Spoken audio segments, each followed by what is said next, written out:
Hello नमस्कार, जय हिंद दोस्तों। मैं सनी गंगवार स्वागत करता हूं आपके अपने YouTube channel DK career classes में।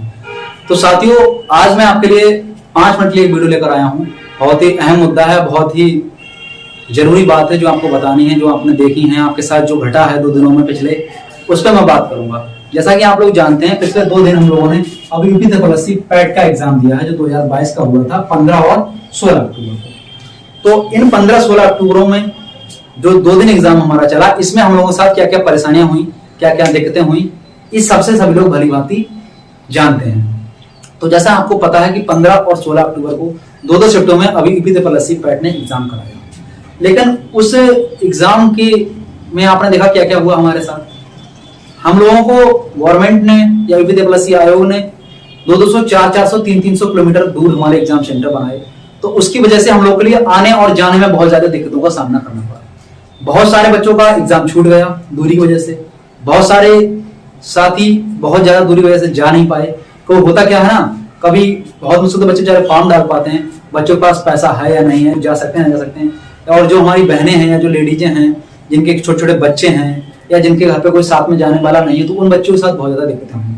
तो इन 2 दिनों में बहुत सारी दिक्कतों का हम लोगों ने सामना किया। आपको पता है, पहले दिन भी बहुत ज्यादा भीड़ थी, बहुत ज्यादा दिक्कतें हुई बच्चों को। दूसरे दिन भी बहुत ज्यादा भीड़ हुई। आपने देखा होगा कि बहुत ज्यादा वीडियो वायरल हो रही, बहुत ज्यादा फोटो वायरल हो रहे हैं कि स्टेशनों पे, रेलवे प्लेटफॉर्मों पे 1000-1000, 10,000 बच्चे स्टेशनों पे सो रहे हैं, प्लेटफॉर्म पे। ट्रेनों में एक्स्ट्रा ट्रेनें लगाई गई, एक्स्ट्रा रोडवेज चलाई गई, उसके बावजूद भी कितने सारे बच्चों को कितनी सारी दिक्कतों का सामना करना पड़ा। बहुत सारे बच्चे घायल भी हुए, बहुत सारे बच्चे दुर्घटनाग्रस्त भी हुए, और 4 बच्चों की खबरें आ रही हैं कि उनकी मृत्यु तक हो गई इस बीच में। तो आपने इन सब चीजों में कभी सोचने का प्रयास किया कि इन सब का कारण क्या है?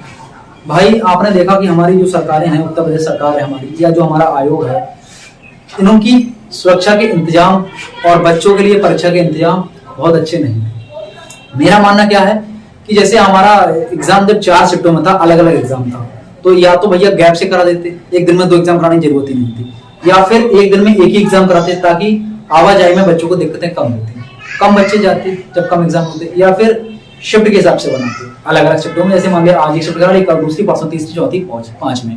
तो इस तरह से या तो शिफ्ट बनाते, या फिर बच्चों के कम बच्चों को बुलाते एक दिन। जैसे रेलवे का भी एग्जाम चला, महीनों चला, इस तरह से बुला लेते, थोड़ा दिन में करा देते।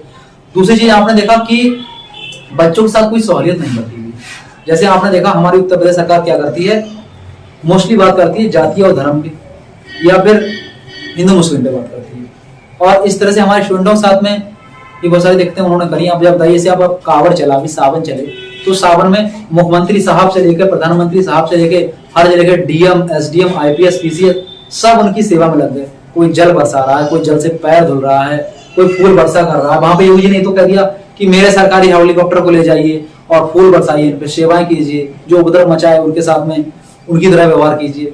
तो ये सारी बातें सरकारें वहां पे करती हैं, लेकिन हमारे बच्चों के बारे में कोई बात क्यों नहीं करती? कभी उन्होंने ये नहीं कहा कि भैया ये 37 लाख बच्चे हैं, इनका भी ध्यान रखें, इनके लिए प्रशासन मदद करे, है ना, कि इन बच्चों को उनके सेंटर तक पहुंचाने में मदद करे, बच्चों को सेंटर नहीं मिल पा रहा उनकी मदद करे, या इन बच्चों के साथ क्या करे।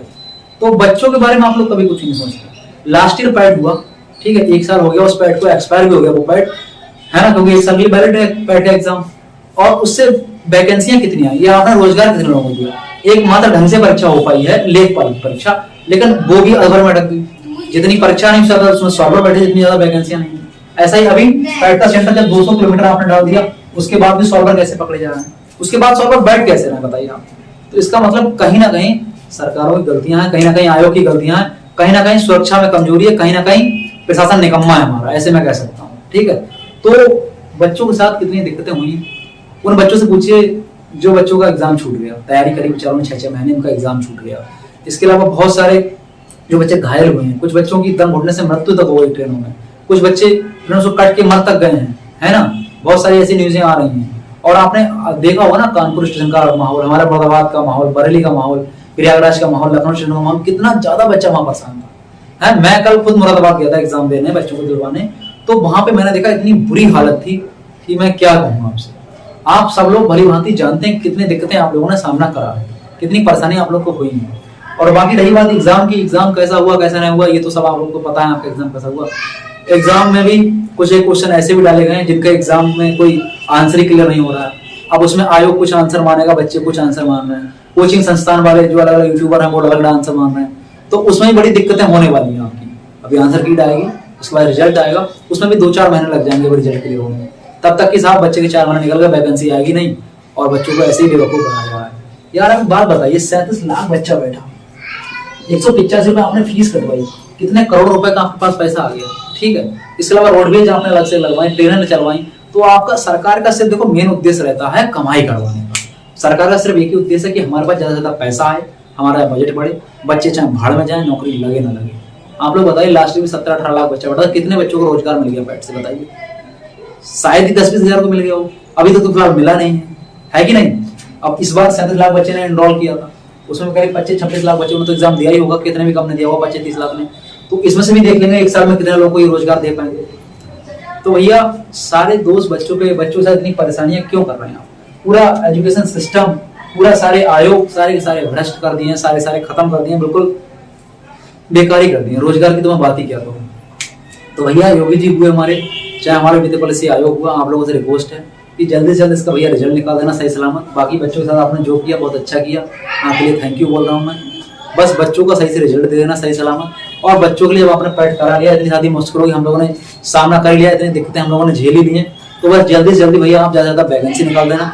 बस मैं यही कहूँगा आपसे, और मैं आपकी तारीफ में क्या ही समझूँ, आप महान ही इतने हैं कि आपकी जितनी तारीफ करी जाए उतनी कम है कि नहीं। और देख लीजिएगा आप, देखिएगा ये जो बस अड्डों पर भीड़ से बहुत ज़्यादा अफरा तफरी मची थी, चारबाग स्टेशन पर बहुत ज़्यादा परीक्षार्थियों में भगदड़ मच गई थी, बहुत सारा बाकी ये ट्रेन का हाल देखिए, ट्रेन में कितनी ज़्यादा भीड़ थी, बच्चों कितने दुखते हैं। पूरा वीडियोज आपको इसको दिखा रही है, इसकी ताकि आप लोग देख पाएँ कि वास्तविकता क्या है। उनको जिन लोगों ने एग्ज़ाम दिया वो लोग उनको सब पता है, ठीक है। क्या ये वीडियो हमारी उन अंधी बाहरी सरकारों के पास नहीं पहुँचेंगे? क्या उन्होंने नहीं देखा होगा बच्चों के साथ कैसे बच्चों के साथ